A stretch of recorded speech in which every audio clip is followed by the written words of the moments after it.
Hello and welcome to Audionautic Deep Space Network, episode 143. This is the Independent Musician's Guide to Production and Promotion.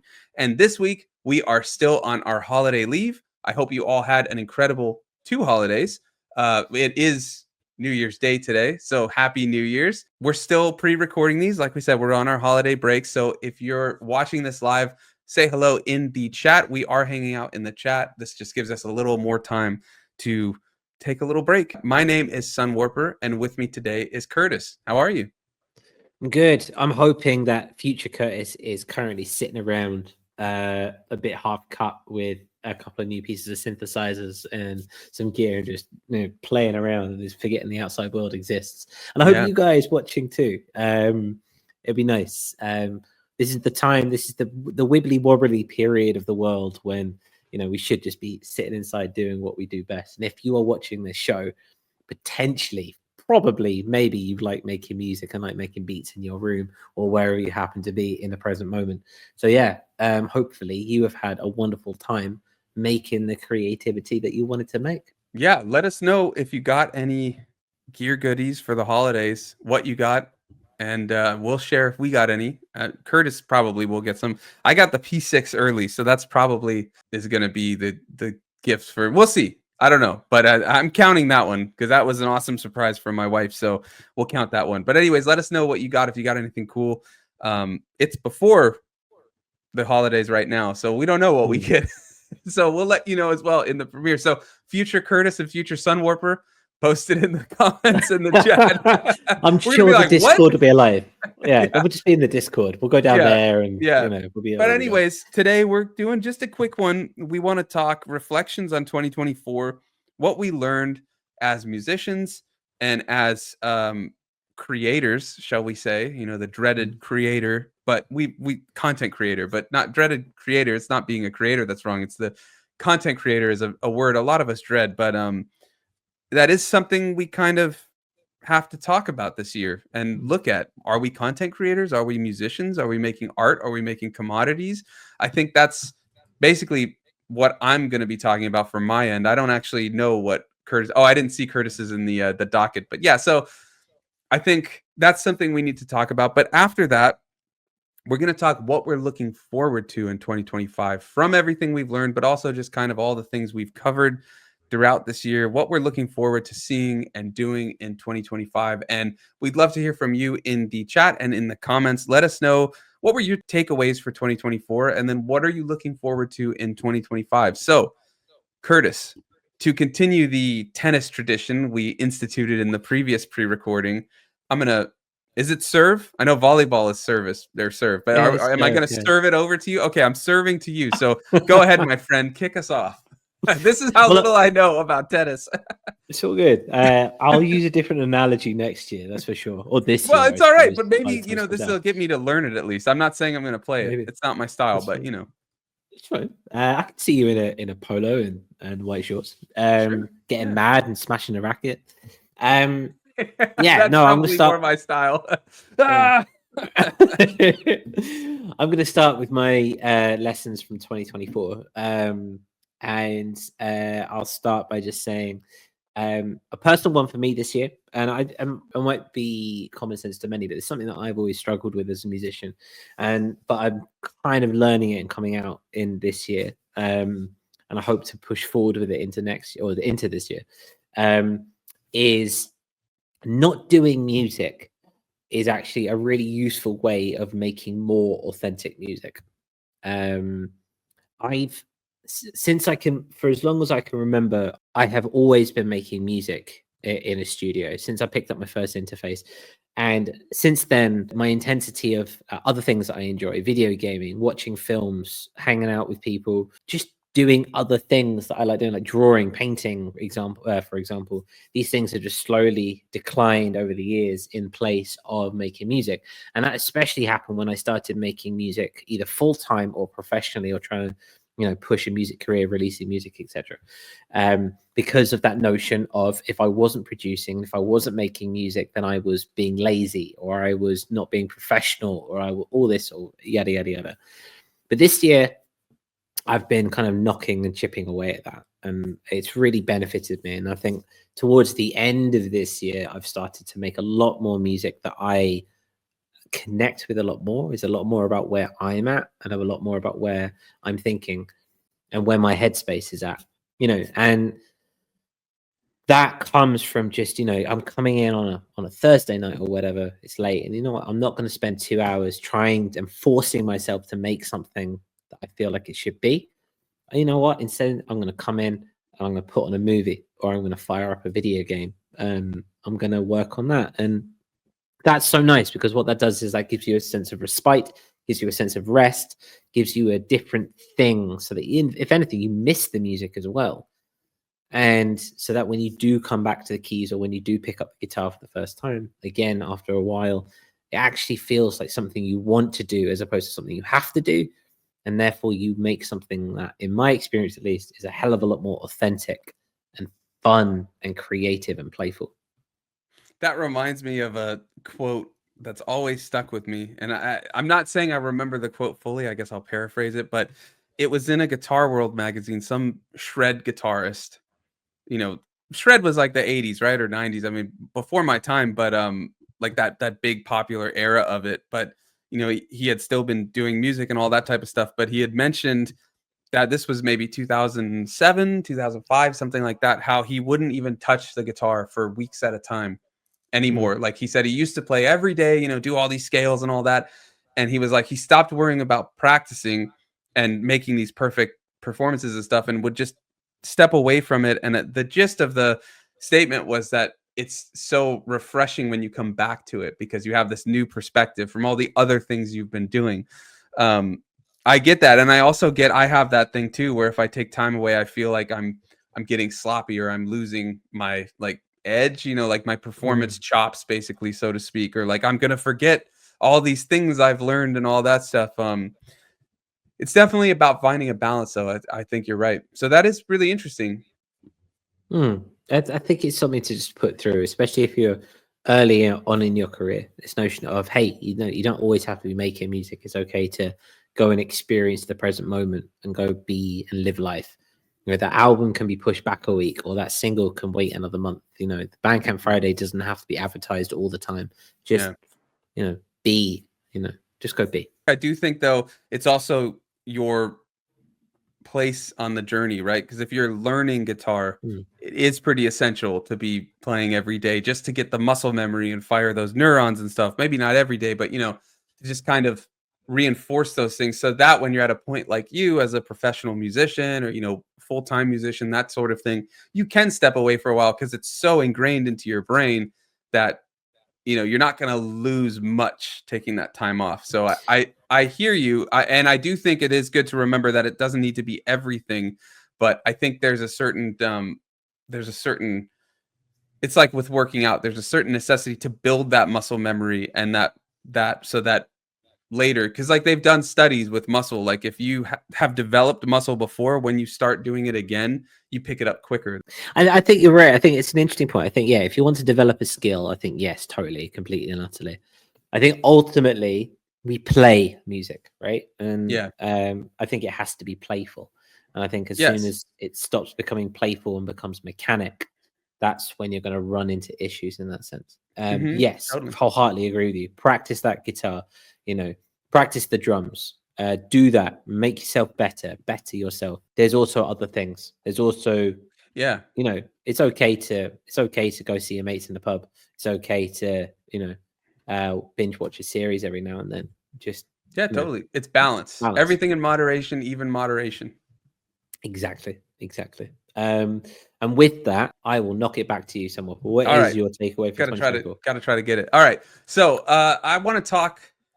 I've put a lot of time this year into doing music, and I think one thing I've learned is, we had these ever shifting changes with Spotify just completely screwing independent artists with the royalty changes, whereas before that, Spotify was a big place of income for me. Now it's far less. YouTube currently, because I was able to get partnership, and I've had a lot of luck lately with algorithmic reach and things like that, has been really good.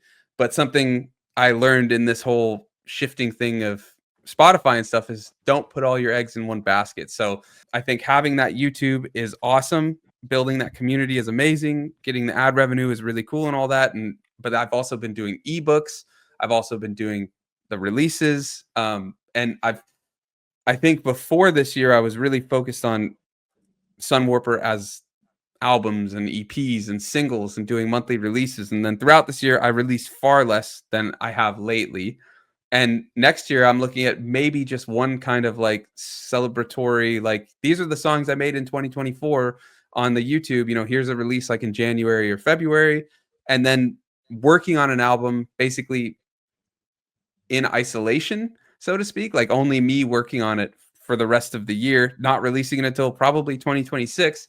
But in the interim, I'll be putting out stuff on YouTube, you know, the weekly beats and stuff like that. So don't put all your eggs in one basket, like diversify what you're doing. And I'm approaching this as doing music full time, right? And I think if you're not doing music full time, you're doing it as an art.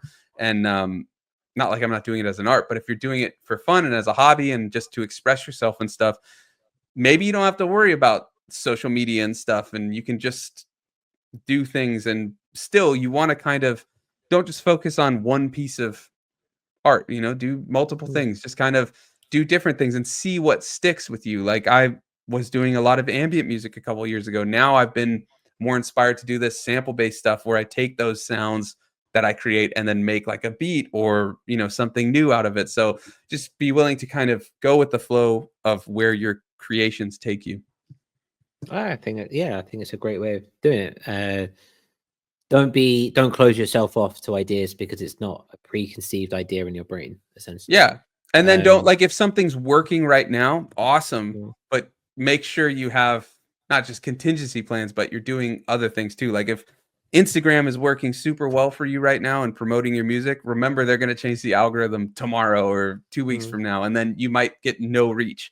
So kind of be set for adapting to that. And I'll talk about that when we move to 2025, kind of what I'm thinking in that regard. But yeah, I think it's very fair. I do think the notion is it's more and more difficult to become a full-time musician as the years go on.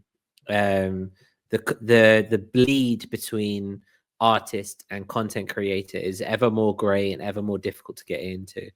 And I do believe that it continues to be a myth. You know, you got look back to the Renaissance period where you had this just complete blossoming and explosion of different forms of art and different artists and people who were doing things or making their life about their art. They were doing it in so many different ways. You know, there were artists who did their art, but there were also artists who did their art and also taught and also did paper pushing and also did this and that and everything. You know, like there's so many different ways to push your own artistic expression, you know, like whether that be sitting in a room making beats and then taking it out into the real world, you know, in the same way that not doing music is a great way to breed authenticity, like we just spoken about.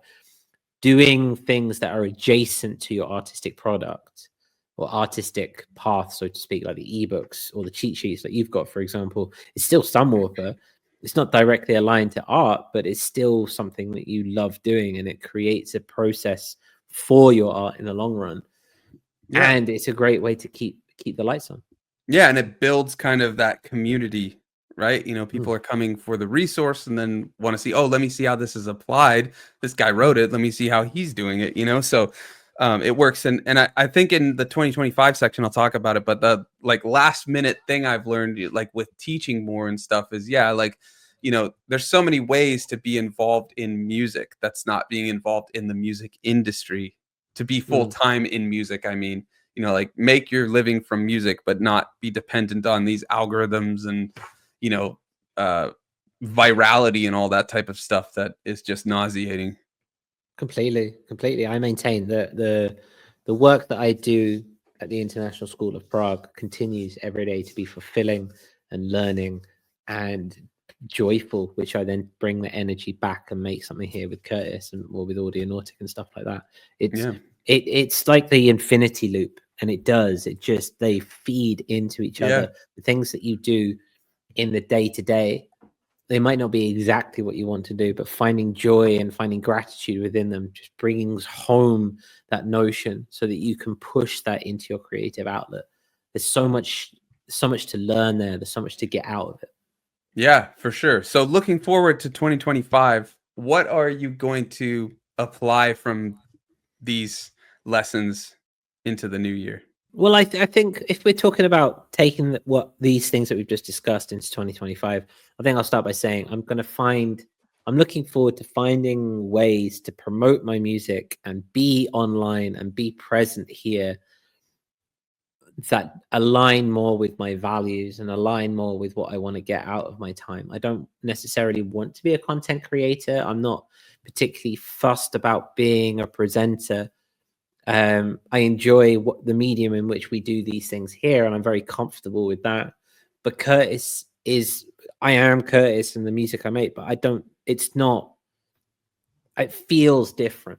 And I'm still not sure as to how and why, but I'm intrigued at how I'm going to do that. Curtis is very much taken, as Audionautic continues to grow, the marketing around Curtis continues to decline. And that's by choice. It's just, we do a lot of work here, and at the end of it, I'd rather make music than promote my music, Right. Okay. And yeah, and I'm okay with that. I'm okay with that for now. So I'm curious whether that be.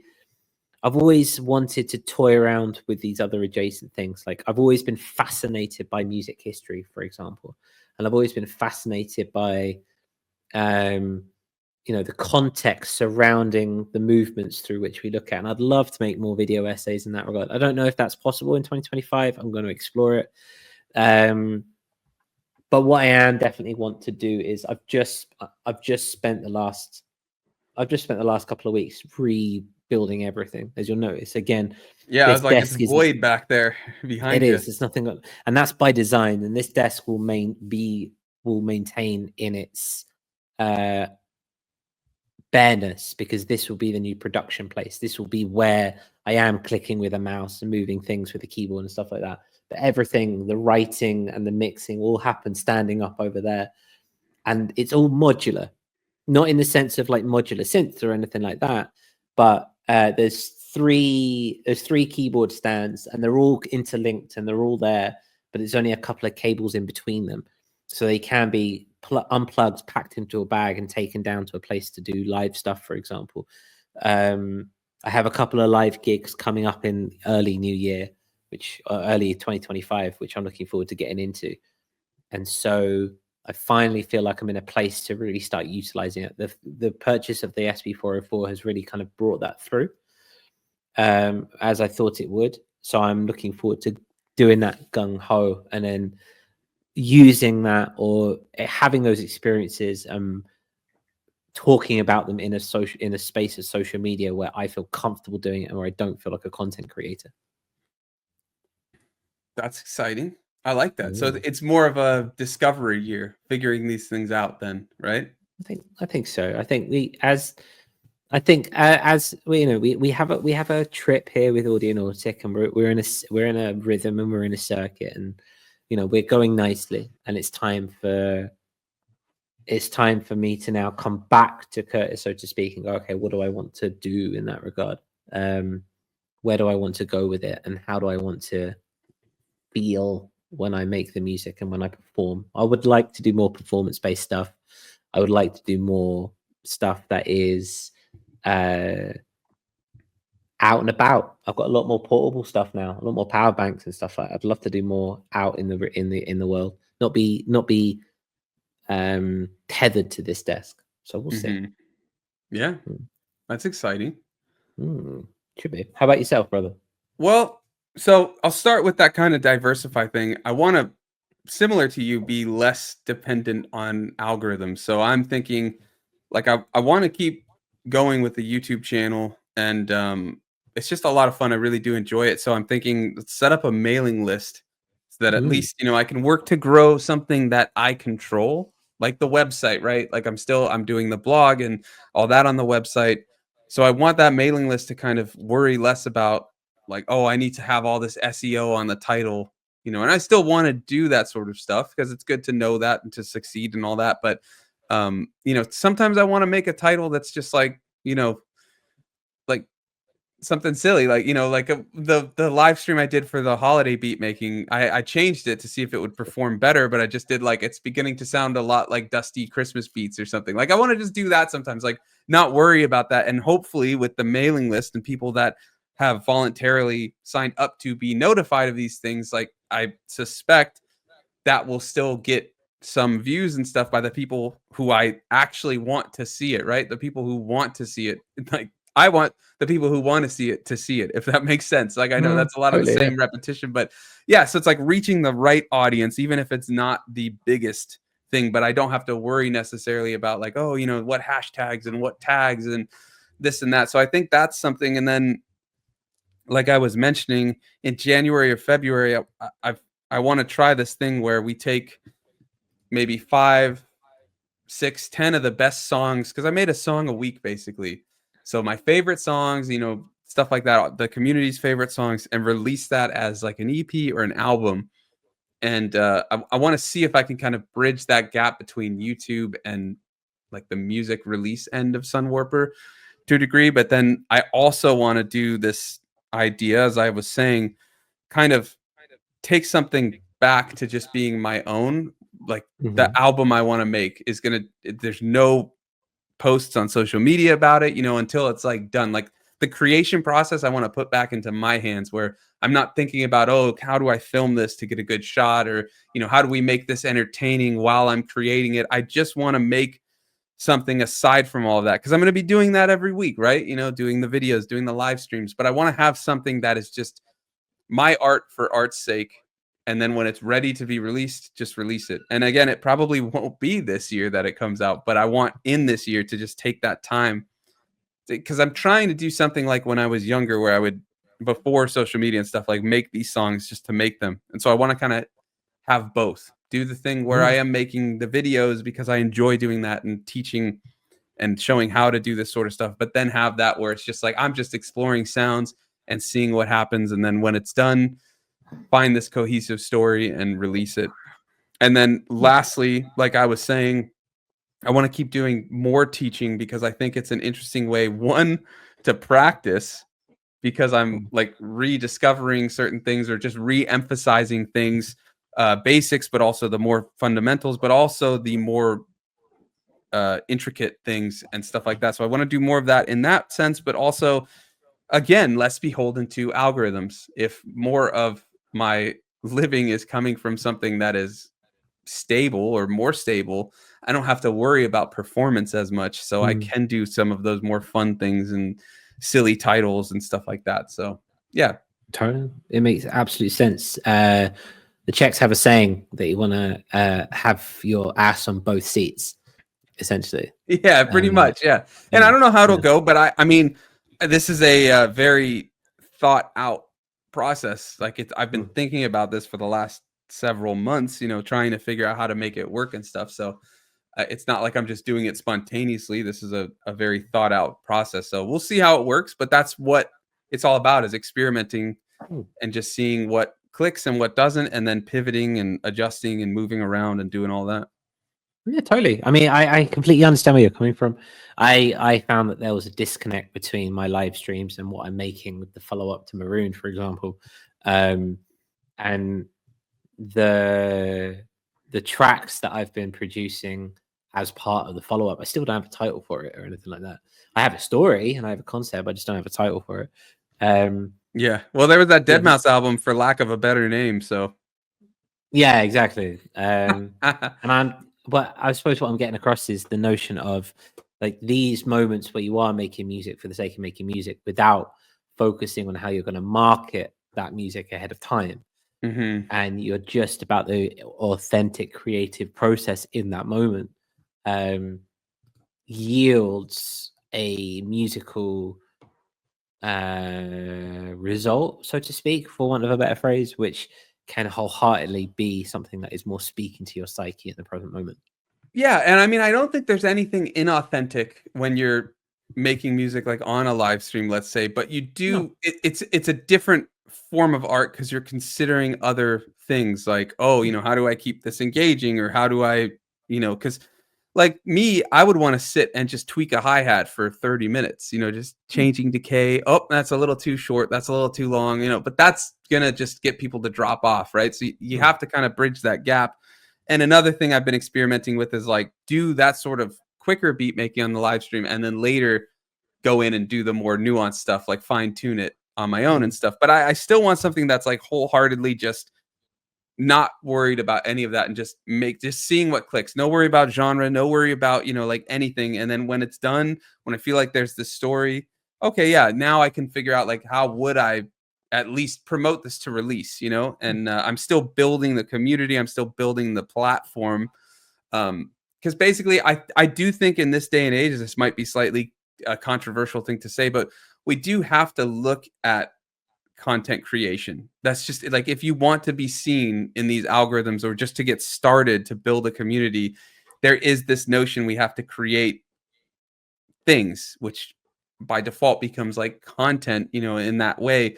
So I think it's finding ways to do that authentically and in a way that you enjoy, and trying to preserve the art and the expression of art. So I think basically we're both looking at years of discovery of seeing how we find that. And if you disagree with me, that's totally fine.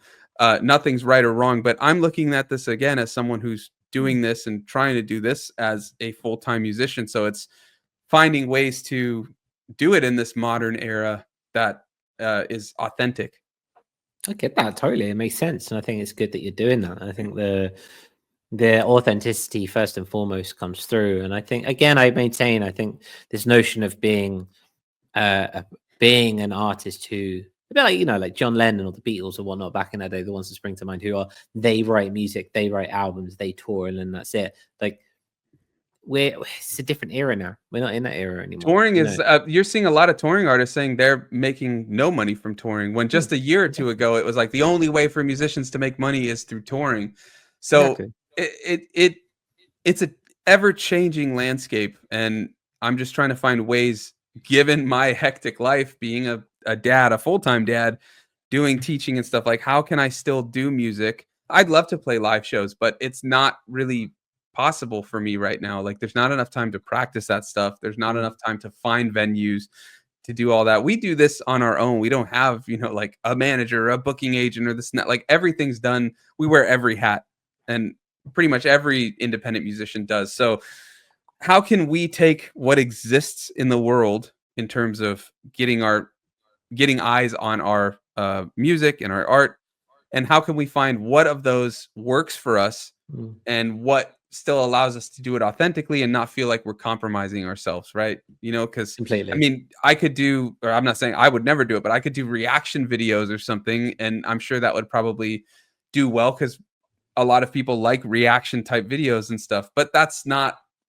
authentic to me, and I just don't want to do it. So it's like, how can I do videos, do this type of stuff that is authentic, but something I can focus on getting eyes on? Yeah, completely. I think we're both going through that, the quest for authenticity in a very inauthentic world. Yeah. No, none of those thumbnails with what's that face that every like YouTuber, that this shocked me face. That's always yeah, none of that. None of that. Yeah. Exactly. So we'd like to know where you're at. What have you guys learned from 2024, and what are you going to do this year in 2025, if anything at all? It'd be wonderful. Let us know in the comments, or if you're on Spotify, we'll put a poll up as well. We've had a lot of you come through on Spotify. We did our Wrapped, and it turns out we are a top 20% of video podcasts on Spotify, which is an amazing thing. Never thought we'd do that. So thank you for the support, and I'm so happy to hear that you're enjoying it. Yeah, completely.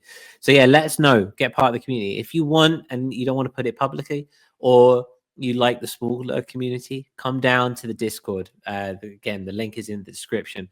Let us know what you've been up to, what you're planning for the year. Are you releasing an album? If so, we'd love to hear about it. full of synth nerds over there in the best of ways. So come down and say hi. And lastly, this show is brought to you by our patrons who help support us week in and week out. This would not be possible without our patrons. So if you want to help support the show, keep the lights on, and get additional content, sample packs, as well as come on the show and extra channels on the Discord, head to patreon.com/audionautic. It is the best way to help support the show. And we really do appreciate all of our patrons who do support the show. And of course, all of you who listen and rate it, give likes, thumbs up, all of that matters. It all helps. And we're always trying to reach new eyes and ears. Like Curtis said, we've had a lot of growth on Spotify and on Apple Podcasts and stuff. And that's because you're all rating it, leaving comments, all that type of stuff. So anything you can do, that helps. It all helps. So with that, thanks for watching. I hope you had an incredible holiday, or both holidays. It is the new year today for all of us watching. So happy New Year. Kind of feels weird to say on December 8th, but yeah, happy New Year. Let's make this a great year. Let us know what you're up to for 2025, what you're planning. And yeah, we'll be back next week live. We will be live again. It's going to be great to see you all and catch up. And yeah, with that, we will see you then. Thanks for watching.